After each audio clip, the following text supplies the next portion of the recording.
de ceux et celles qui sont tombés sur le champ de bataille et au cours d'attaques terroristes. Comme chaque année, Israël s'arrête. Au nord, c'est mort. Pour les familles des victimes, le prix à payer pour continuer à vivre dans un pays en guerre depuis 1948. Édition spéciale de défense consacrée au Yom HaZikaron, la journée du souvenir. Journée exceptionnelle de cette journée du souvenir, Yom HaZikaron en hébreu, pour les civils et les soldats qui sont tombés sur le champ de bataille ou au cours d'attentats. Pour en parler avec nous, Dr Roger Koubi, bonjour. Vous êtes le beau-père du rabbin Raziel Shevar, assassiné sur la route de Chavad Gilad. C'était en janvier 2018. Et vous, Nitai, vous avez combattu pendant Bordure Protectrice et pour la première fois, vous allez parler de votre ami, de votre collègue, de celui avec qui vous discutiez, vous étudiez à l'époque dans cette yeshiva école talmudique au cours de la guerre Bordure Protectrice en 2014. Première question à vous deux d'ailleurs, messieurs. Question janvier 2018, c'est-à-dire à peu près plus d'un an, vous en juillet 2014. Est-ce qu'on arrive à en parler, alors pas aisément, mais est-ce qu'on arrive à en parler de ceux qui sont partis, de nos êtres chers? Je suis le beau-père du Rav Raziel, qui a laissé 6 enfants et une femme.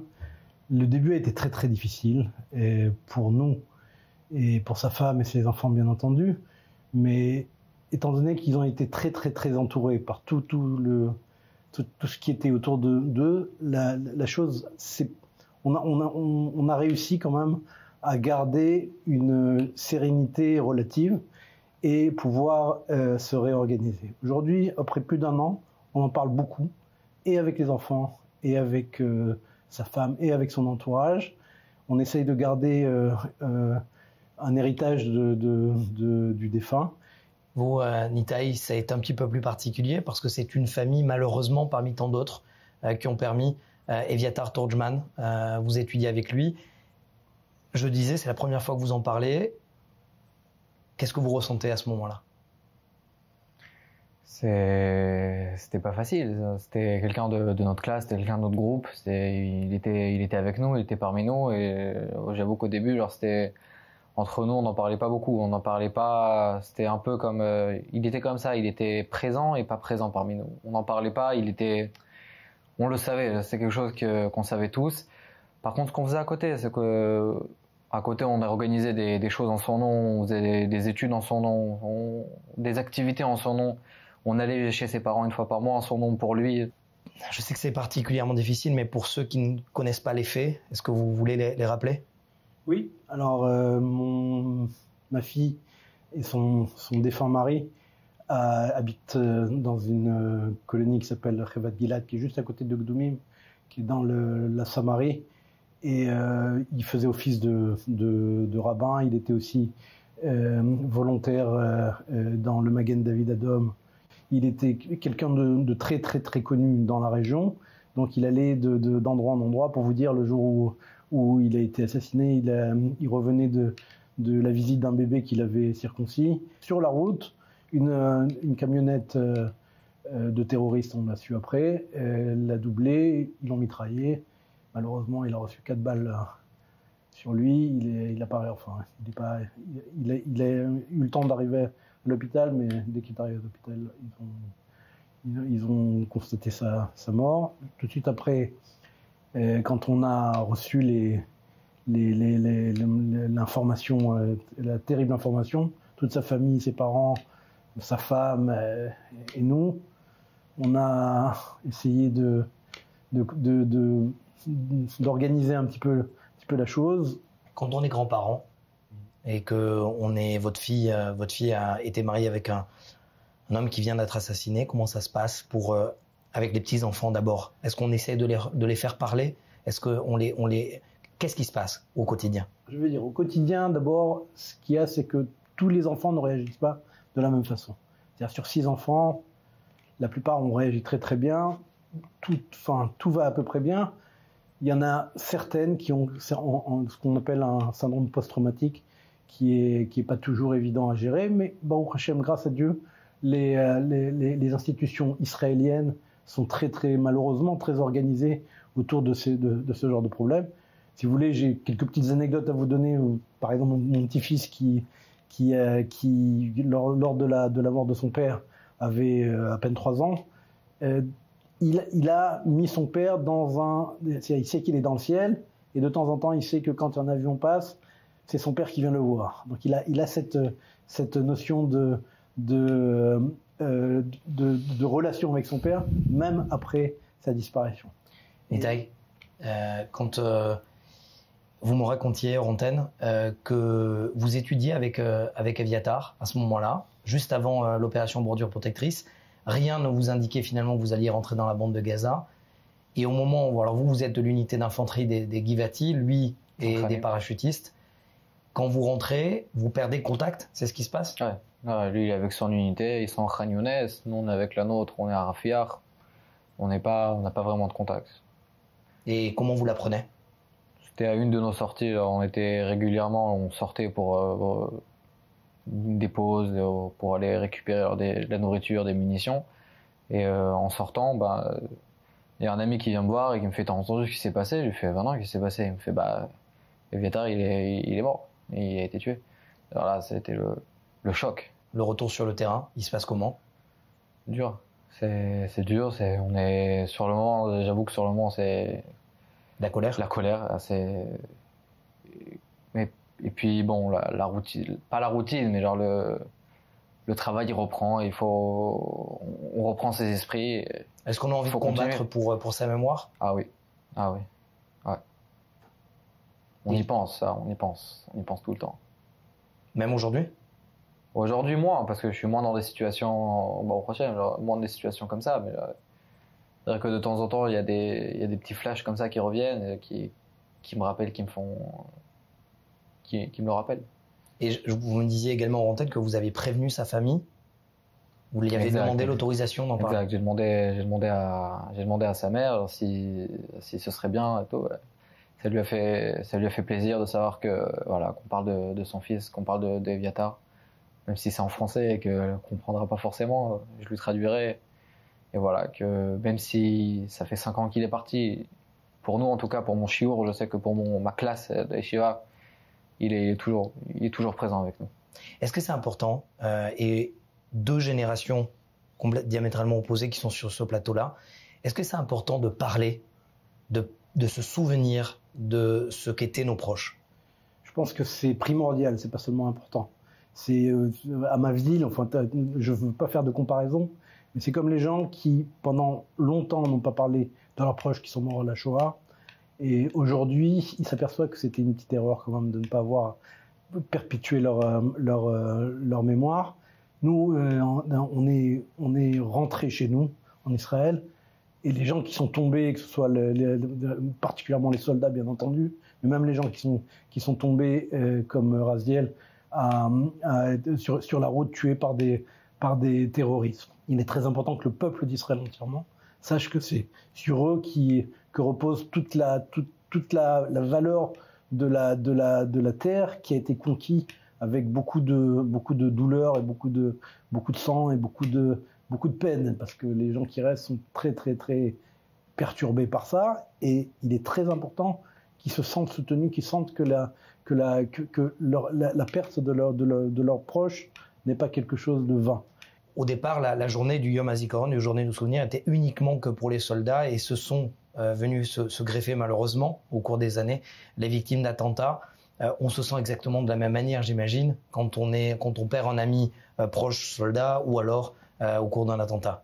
Moi, je ne sais pas ce que c'est pour perdre un proche dans un attentat, mais effectivement, alors, je me rappelle toujours quand on était petit, genre Yom HaZikaron, c'est pour les soldats qui sont tombés genre pour la défense du pays, et puis là, tout d'un coup, ça prend une proportion complètement différente. Genre, tout d'un coup, c'est beaucoup plus personnel. Alors, c'est quelqu'un qu'on a connu, il était avec nous.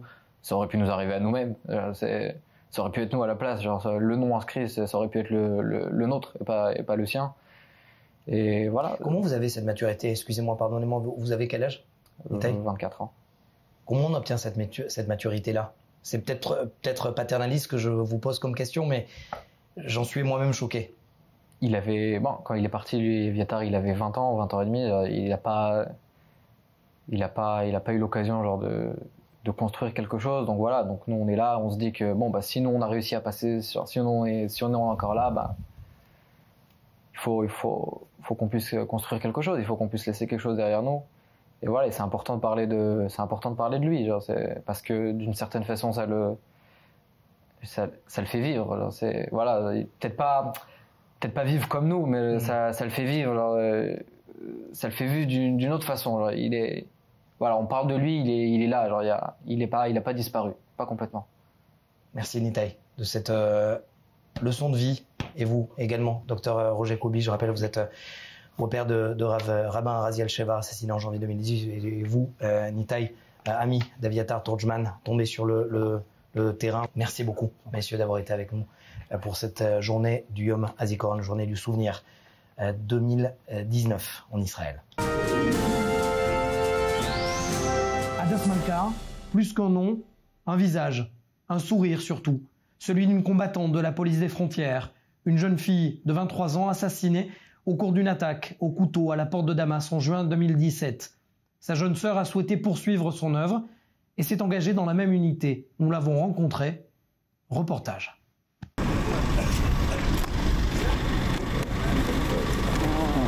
Le sourire qui a conquis le mur des lamentations. C'est ce sourire de cette jeune combattante de 23 ans qui restera gravé dans les mémoires. Hadass Malka, policière des gardes-frontières, assassinée le 16 juin 2017 au cours d'une attaque au couteau et à l'arme automatique à la porte de Damas à Jérusalem. Son père se souvient. Je vois Géoula, ma femme, assise sur les escaliers. Elle est en état de choc. Je lui demande ce qu'elle a. Elle me dit qu'il y a eu un attentat à Jérusalem, que Hadass ne répond pas au téléphone et qu'elle a l'impression que quelque chose de grave s'est passé. Je me tiens debout, je ne parle plus, je regarde ma femme, elle me regarde, mais aucun d'entre nous ne parle. Hadass s'était engagée dans la marine avant de se battre pour intégrer la police des frontières. Elle s'est également battue jusqu'au bout, au corps à corps, contre son meurtrier. Son père, de son propre aveu, n'a toujours pas fait le deuil.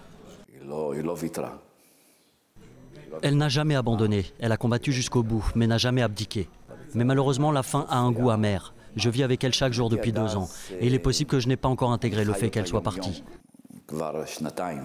Barour, l'ancien commandant de Hadass, l'avait poussé à suivre la formation de sous-officier.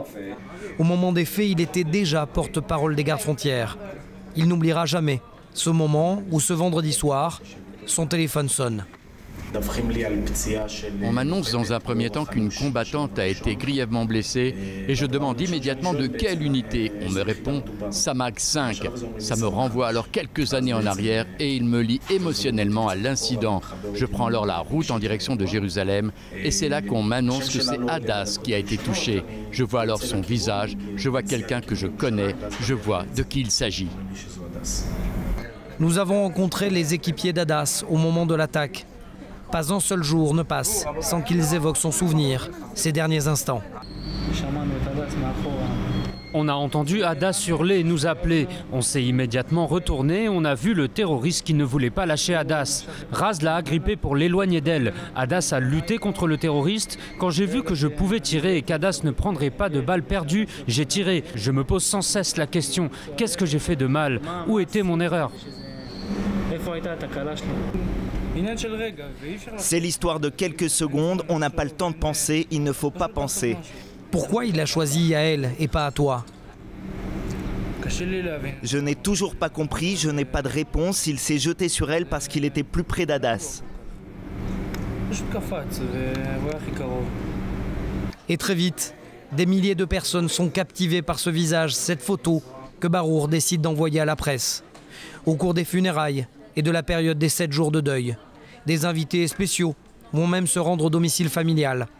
L'ambassadeur des États-Unis en Israël, David Friedman, et... Le président Trump a même envoyé son conseiller Jared Kushner pour présenter ses condoléances. Marqué par la disparition de sa grande sœur, je me dis, ce n'est pas possible, ce n'est pas vrai. Contre la décision de ses parents, elle s'engage aussi dans la police des frontières. Et comme sa sœur, elle atteint l'excellence. Désignée meilleure de sa promotion, elle veut suivre les pas d'Hadass. Quand je parle d'elle, c'est pour faire vivre ses actions, que tout le monde sache ce que Hadass a fait. Tant que je suis là, tout le monde saura qui est Hadass Malka. Tu veux être commandante comme elle? si Dieu le veut. Un sujet qui fâche dans la famille. Une famille qui reste soudée autour du devoir de mémoire d'Hadas, autour d'une exposition sur des clichés et des messages que souhaitait véhiculer cette jeune policière. L'intérêt de l'exposition est que chaque visiteur puisse prendre avec lui les messages auxquels Hadas croyait et qu'elle a réalisés au cours de sa jeune vie. Chercher le bien en chacun, un leadership juste, l'amour de son pays, de son prochain. De tout mon cœur, je le dis, tout est réalisable. N'abandonnez jamais. Hadas n'est certes plus là, mais elle a transmis malgré elle son héritage et ses valeurs à toute une génération de futures policières combattantes.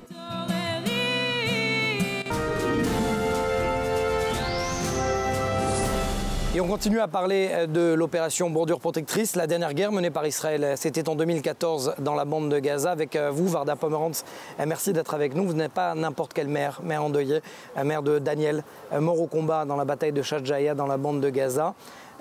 Parce que vous avez été l'officier en chef de l'unité qui apporte malheureusement la mauvaise nouvelle aux familles endeuillées. Vous les avez également menés pour les soutenir, ces familles endeuillées. Est-ce que vous pensiez à un moment, un jour, ressentir la même peine et vous saviez quelle pouvait être leur peine à ces familles endeuillées jusqu'à ce que la mauvaise nouvelle vous arrive ? Pendant de longues années, je me suis chargée de familles endeuillées. Mais j'ai toujours su que je ne savais rien, que je ne pouvais pas me mettre réellement à leur place, qu'il est impossible de ressentir vraiment le chagrin, la douleur, la difficulté. C'est un drame indescriptible. Et j'ai toujours su que même s'il est vrai que j'étais nuit et jour en contact avec autant de familles, aussi intensivement, je les accompagnais tout le temps.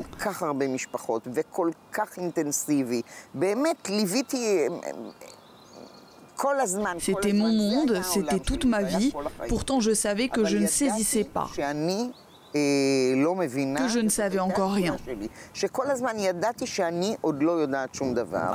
Vous avez dit pourtant qu'à un moment ou à un autre, vous allez être vous-même une maman endeuillée. Pourquoi ?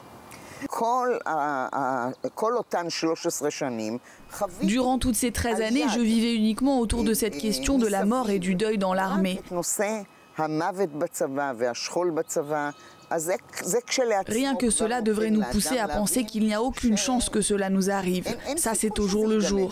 Et pourtant, lorsque vous vivez ici et que vous êtes impliqué, vous comprenez que cela peut aussi vous arriver.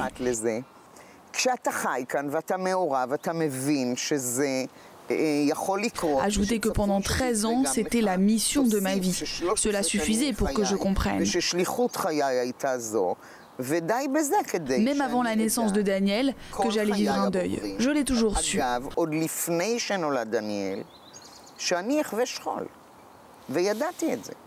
Daniel a voulu être soldat et vous l'avez aidé. Au moment de l'enrôlement dans l'armée, il m'était très clair que Daniel allait s'orienter vers une unité combattante. Dès que le profil médical le lui a permis, ce qui n'a pas été le cas pour son frère aîné Nimrod, il était clair qu'il allait devenir combattant. Toutefois, la question était de savoir quelle unité combattante intégrer. Lui a voulu la meilleure. Il y a toutes sortes d'unités d'élite. Il s'est présenté au test et lorsqu'il n'a pas été pris, il a rejoint la brigade Golani. Et il m'a obligé à ce que je n'avais jamais fait auparavant, le pistonner. Ce garçon arrivait toujours à obtenir ce qu'il voulait. Et même de moi, il a réussi à obtenir un piston pour la première fois de ma vie. Je l'ai fait pour lui parce qu'il voulait intégrer Golani. Vous regrettez ?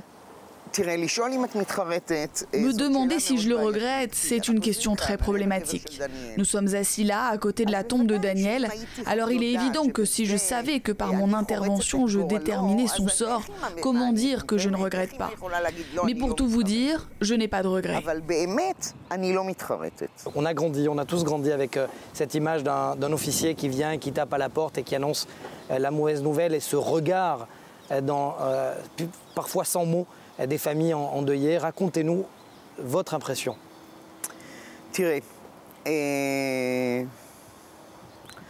Regardez, chez nous les choses étaient plus compliquées. Il y a une phrase qui dit « le cordonnier est le plus mal chaussé ». Dans notre cas aussi, le cordonnier était le plus mal chaussé. Moi, je savais que Daniel ne sortirait pas vivant de Gaza. Lui-même savait qu'il n'en sortirait pas. Vous savez que j'ai enregistré ma conversation avec lui parce que j'étais consciente que c'était la dernière. De la façon dont Daniel parlait, il savait aussi que c'était notre dernière conversation.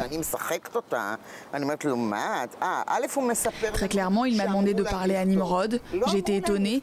Il nous a raconté qu'ils leur ont demandé d'écrire. C'est faux. Il a inventé cela pour ne pas avouer qu'il écrivait, car il savait qu'il ne sortirait pas de là-bas.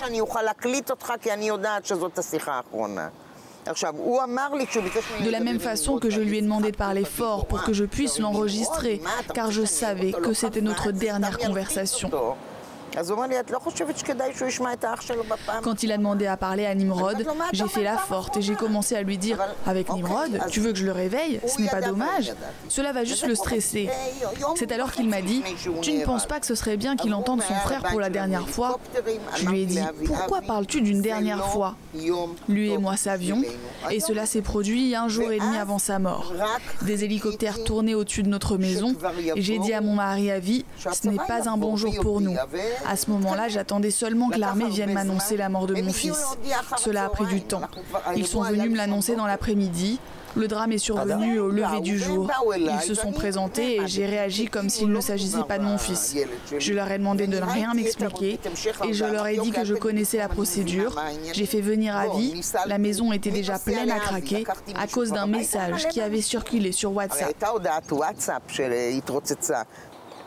Varda, vous avez dit qu'il y avait 13 pas entre la synagogue et la sépulture. 13, c'est aussi le chiffre qui vous suit de près.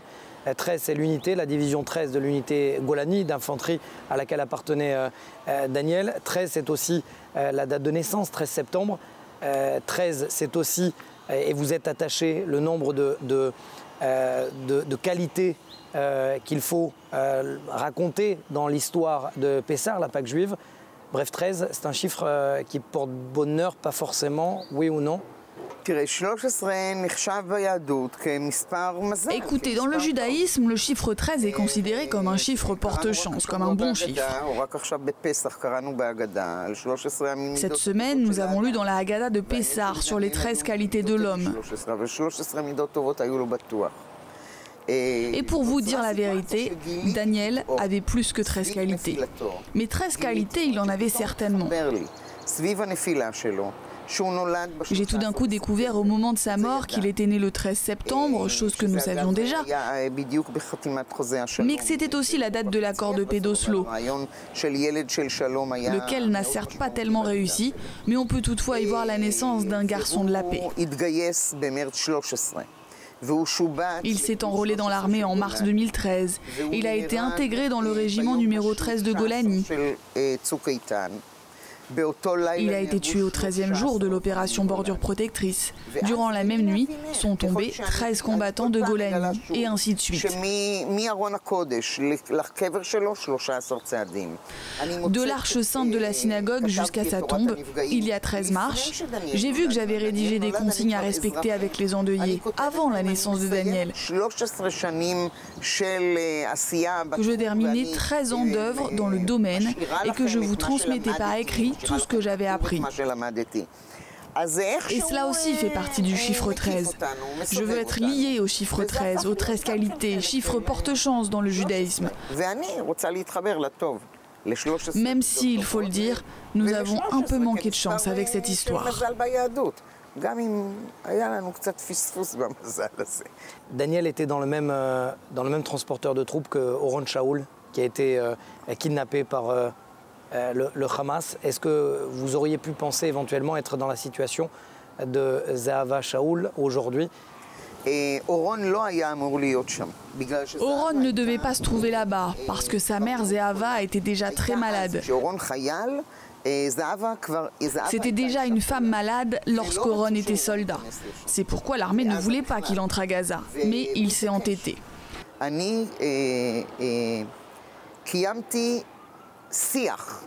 J'ai établi un dialogue, j'ai parlé avec le Tout-Puissant. Je te demande seulement de ne pas me mettre dans une situation de mère d'un soldat disparu. C'est ce que je lui ai demandé. Et regardez cette coïncidence. En cette veille du jour du souvenir, cela fera 30 jours depuis l'enterrement de Zekaria Baumel. Je me suis occupée de la famille et j'étais en contact avec elle pendant 37 ans. Alors quand je pense aujourd'hui, vous ne savez pas ce que vous m'avez fait.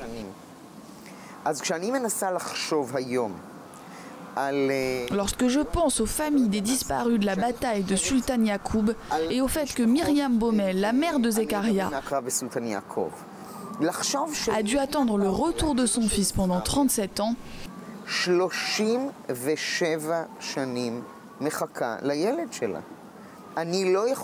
ne peux supporter l'idée que Zehava Shaoul et Léa Goldin vont traverser les mêmes épreuves. Par ailleurs, le père de Zekaria Baumel, Yona, est décédé il y a 10 ans. Et je lui avais écrit bien avant l'enterrement « Je ne suis pas sûre d'être désolée que vous n'ayez pas vu l'enterrement de votre fils. » Pourquoi? Regardez ce qui me fait craquer.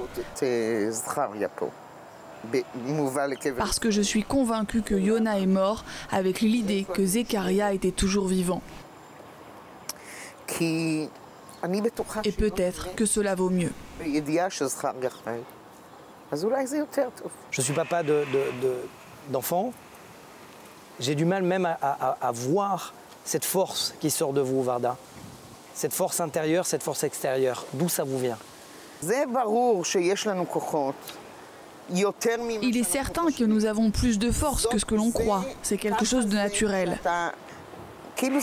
Le choix est de continuer à vivre, de continuer à faire du bien, d'aider autrui et de rester digne. Nous sommes à la veille du jour du souvenir, mais aussi du jour de l'indépendance. C'est le prix à payer pour l'indépendance de notre État. Et que faire si j'ai été choisie pour porter ce fardeau? C'est ainsi que je ressens. Toda Rabba. De rien. Merci beaucoup, Varda Pomerantz, d'avoir été avec nous. Cette émission Défense touche donc à sa fin. Et comme vient de le dire Varda Pomerantz, du deuil du jour du souvenir de Yom HaZikaron, les Israéliens vont fêter en quelques secondes à peine ce changement du jour du souvenir au jour de la fête, au jour de l'indépendance. Bonne semaine à tous et à très vite sur i24 News.